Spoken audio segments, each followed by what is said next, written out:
गुलाब रंग टोपी बलम देह टोपी सजन लेह टोपी बलम फुलवरिया में सोई गए बाटई गुलाब रंग टोपी बलम फुलवरिया में सोई गए ससुरे में होइत सासू जी से कहित ससुरे में होइत सास जी से कहित नई घर में मम्मी ल जाने बलम फुलवरिया छायल फुलवरिया में सोई गए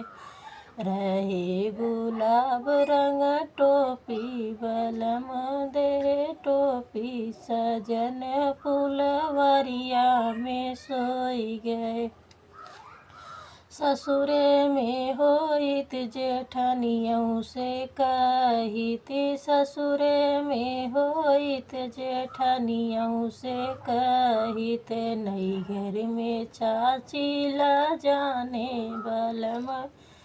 फुलवरिया छायल फुलवरिया में सोई गए देहे गुलाब रंग टोपी सजन रंग टोपी बलम फुलवरिया में सोई गए।